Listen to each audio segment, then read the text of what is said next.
Let's go to Barton Simmons, 247 Sports Director of Scouting, college football national writer for CBS. Hey, Barton, I hope you're doing well. Welcome into the game in T-Town. Hey, thanks. I'm doing great. How's it going? 95 hours away from camp opening up here in T-Town, so we're counting down the hours until Nick Saban stands at that podium and gets things started here in Tuscaloosa. Man, it's fun.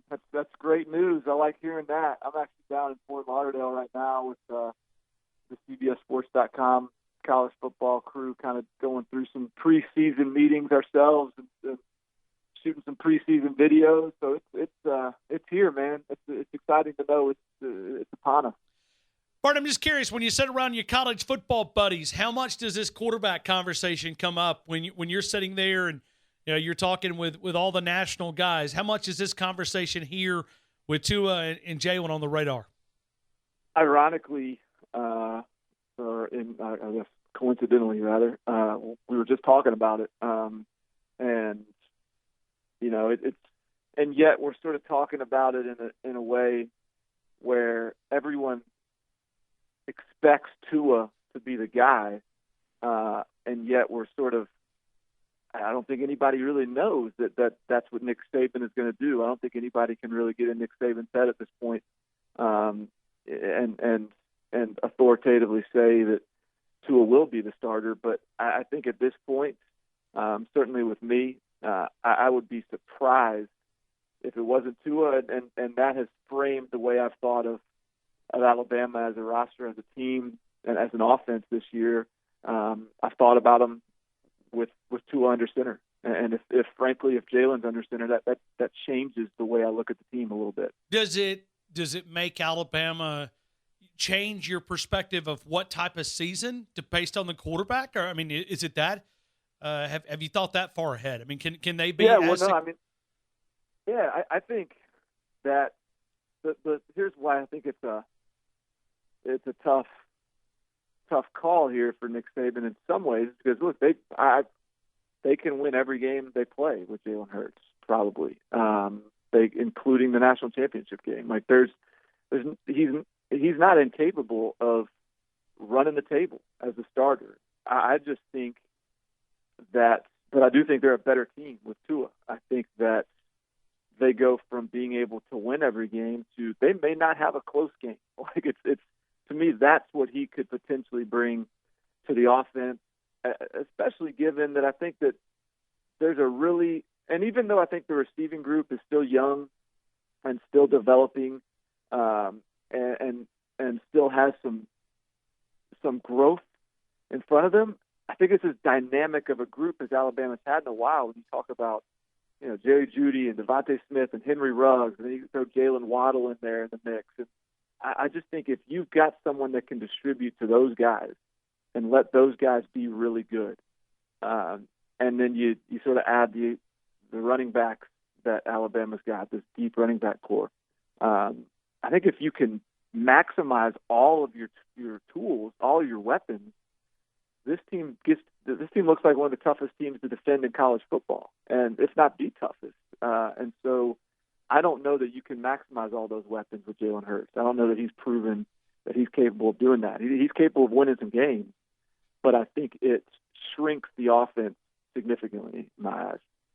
Hey, Barton, we were talking about this in the 2:00 hour with a lot of phone calls, and we kind of walked away after talking to 5 or 6 people, and I asked the question, what do you think Jalen needs to improve upon to give himself a chance to be the starting quarterback? And I think most of us walked away, he's just got to pull the trigger.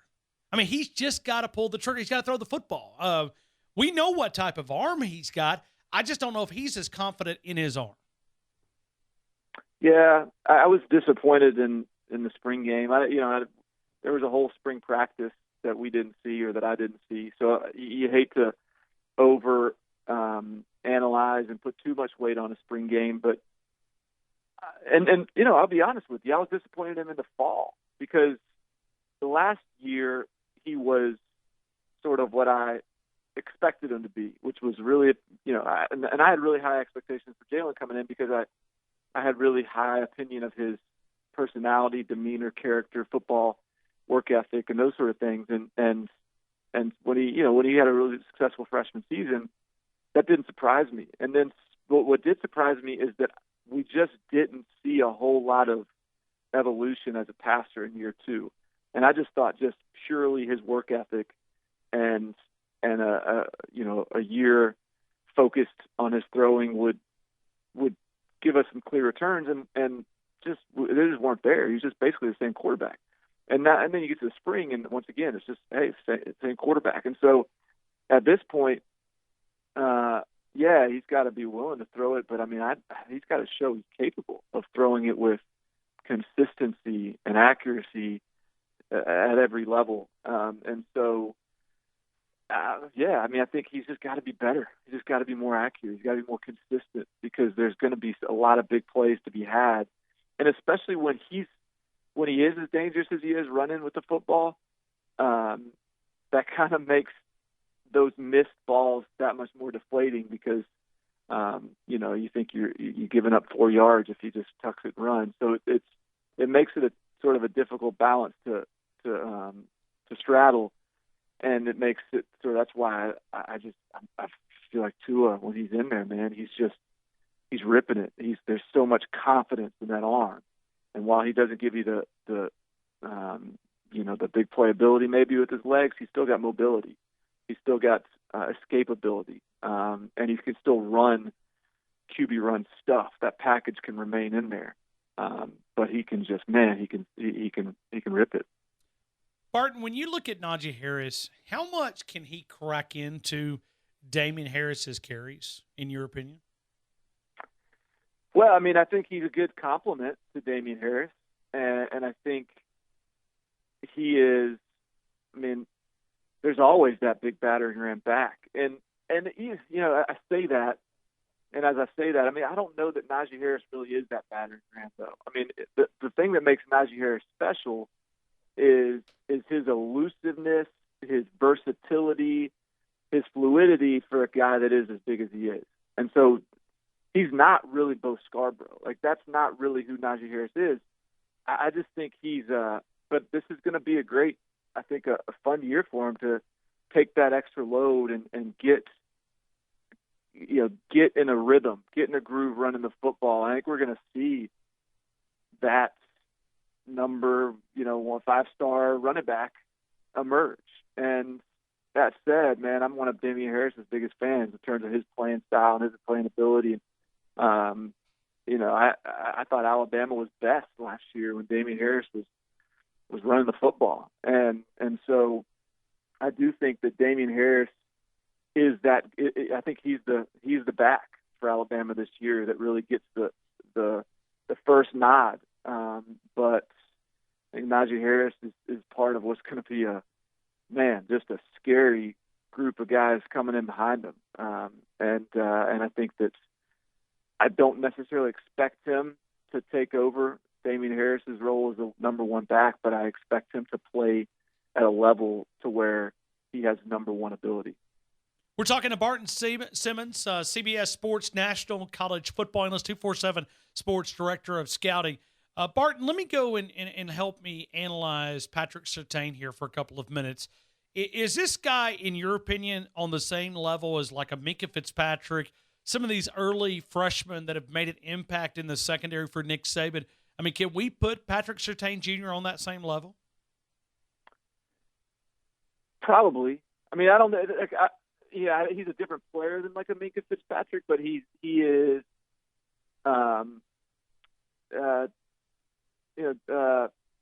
DJ Kirkpatrick played early, didn't he? Did he play the freshman? Yeah, he did. That's a little bit more of who I would tall, compare him to. length. Yeah, that tall, rangy guy. He is, and look, look at his name. I mean, the kid's been around the game of football his whole life. He's ahead in terms of a polish standpoint. He is he's fast. He's got great ball skills. Given the need at the position, I think he's got a great opportunity to roll in there and be a starter. I mean, Alabama recruits guys that are good enough to start from day one. This is one of them. That said, I don't think he's the only one that comes in with that. I'm very interested to see if Josh Jobe rolls in there and is an instant contributor, because Josh Jobe may not have quite the ceiling of a Pat Surtain Jr., but he is probably as physically prepared as any of those, and he's 19 years old. He's as physically prepared as any of those guys that are coming in, and he's got a lot of versatility. Like Jobe could play corner, he could play safety, he could play star. Like he could do all. And whereas Pat Surtain, he's a corner. That's what he is. And so that sometimes that versatility is what allows you to get on the field early on. But to answer your question, I think Pat Surtain's good enough to play as a true freshman. Whether he wins that job or not, we'll see. But I think he has that sort of ability that he'll come in and be a real factor. I'm just looking for instant impact guys on the 20 enrollees that are already here on campus. Anoma has been another guy, Yabi Anoma, which is from Baltimore, Maryland. Do you think he can be a guy that can give Alabama a few snaps a game? Sure. I mean, you never know with because he's so new to football, and he's only been playing for a couple of years.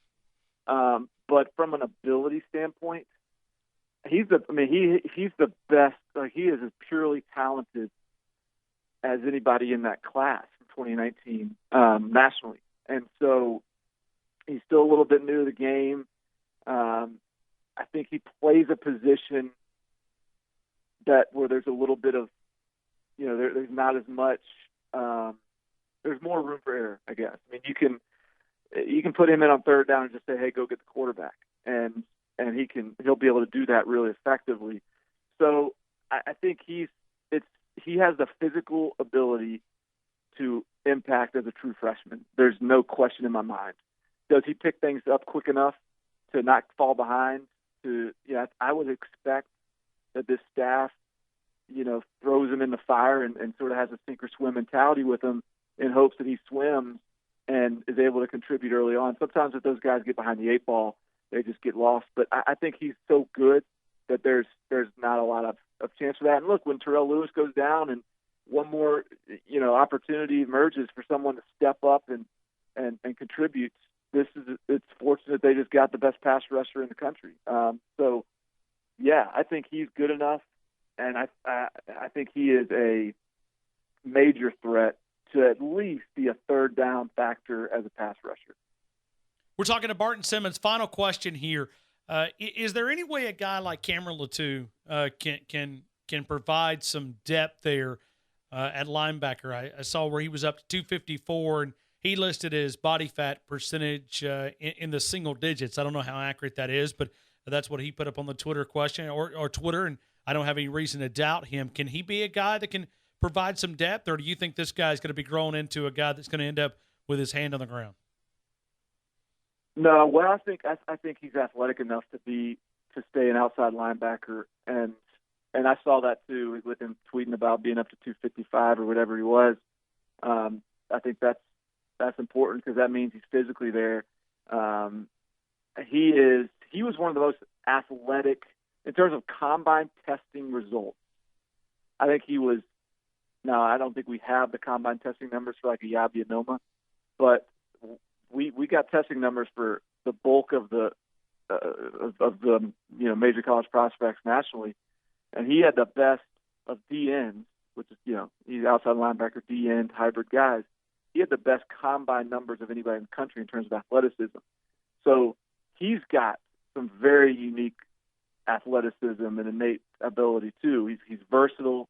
He played tight end in high school, and the film didn't always flash quite like the numbers did to me, but that's the type of kid, because of that versatility, because of that, the background playing multiple sports, multiple positions, the athleticism there. When he gets on the next level, oftentimes those things just click. And so, that's another one that, in terms of just pure physical ability, in terms of raw athleticism, the tools, he has the athleticism and the physical traits to be an instant impact kind of guy. And now it's just about once the camp hits, and it's no longer 7-on-7, and it's no longer just playing on air. We find out who really likes it, who's there, who's ready for this sort of a grind. And I think there's no way to really predict that until the pads are on, and I'll be waiting eagerly to see the practice reports, because those two guys you mentioned, I think, are really special from a talent standpoint. Barton Simmons, 247 Sports, 247 Sports, Director of Scouting, CBS Sports National College Football Analyst, local website, BamaOnline.com, with Charlie Potter, Travis Reier, Tim Watson, all those guys, BamaOnline.com. Barton, as always, thank you again for your time, and I hope you have a great afternoon. Awesome. Hey, thanks a lot. Appreciate it.